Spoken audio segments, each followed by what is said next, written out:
Essa foi a imagem que rodou o mundo, que naquele momento representava a força da tragédia que atingiu o estado do Rio Grande do Sul em maio de 2024. Mas, bem pertinho dali, outra ponte é que acabou virando o símbolo do recomeço para o povo gaúcho.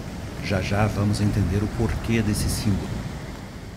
Antes disso, queremos destacar que o Portal do Trânsito foi ao Rio Grande do Sul para mostrar o impacto das enchentes históricas nos acessos viários e como isso afetou o dia a dia das pessoas e a economia.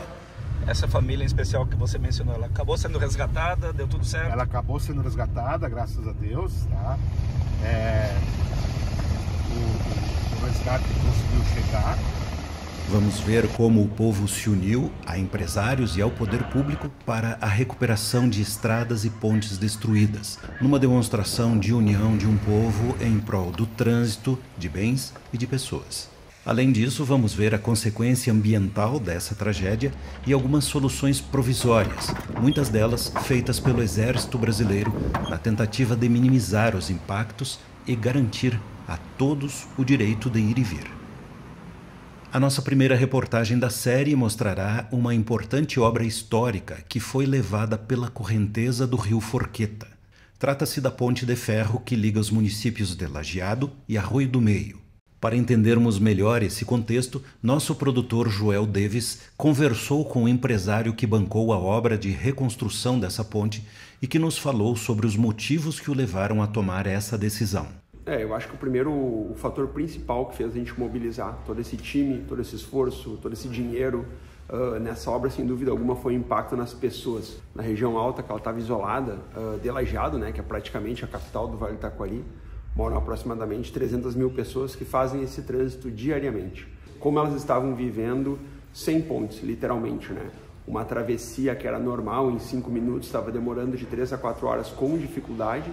A questão de tratamentos de câncer, que as pessoas vinham para Lajeado, outros tipos de tratamento e emergências, as pessoas de Arroio do Meio e daquela região estavam limitadas. Então aquilo ali realmente, o impacto muito mais do que nos CNPJs, mas na vida das pessoas realmente fez a gente se mobilizar. Roberto também nos falou como foi possível financiar essa obra. A nossa ideia sempre foi não fazer uma vaquinha, e sim fazer uma ponte. Então, desde o início, a gente falou que a gente ia dar um jeito de financiar essa ponte. Obviamente, quando a gente começou essa iniciativa, ela precisava ser muito rápida. Parceiros vieram, não com o dinheiro, mas com o seu trabalho. Com certeza houve muitos desafios nesse feito inédito, e Roberto falou um pouco sobre eles. Eu acho que o primeiro desafio foi, número 1, foi a prefeitura, os municípios, todo mundo acreditar que a gente era capaz de fazer. Após isso, após o convencimento das duas prefeituras, né, que de fato a gente estava ajudando, e os munícipes dela, realmente de fato a obra. A gente separou em 3 itens: ferro, toda a logística para trazer esse material, que ele é bem específico para a cidade, a parte de colocar lá, quem foi lá na obra, criar um acesso para um guincho dentro do rio. Foram mais de 2.000 cargas de pedra colocada para criar literalmente uma rua dentro de um rio que destruiu a região, né?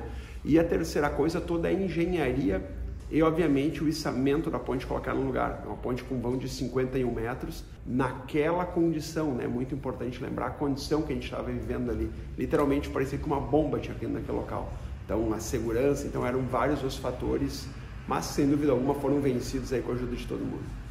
Nosso produtor também questionou o engenheiro e empresário sobre a ajuda de órgãos públicos na realização dessa obra.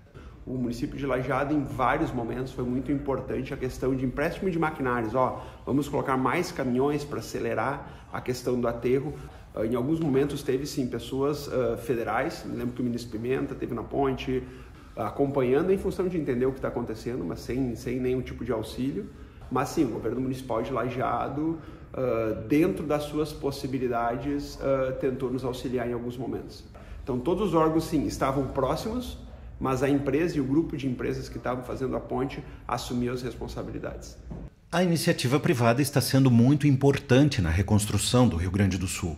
O Portal do Trânsito percorreu muitas cidades dos vales do Taquari e do Caí, e o que vimos foi um orgulho muito grande da população de não ter ficado de braços cruzados, esperando uma solução, e de ter literalmente posto a mão na massa. E o Roberto nos falou sobre o legado que fica. A ponte ela foi feita, ele sempre falou, se a ponte ficar 24 horas em pé, ela já se pagou. Esse era o grande propósito.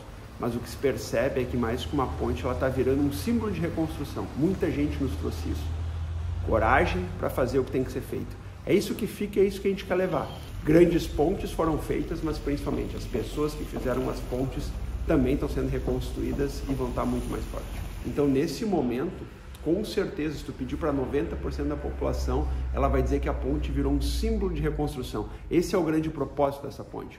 Usemos o que aconteceu em Lajeado como exemplo de proatividade em situações de catástrofe.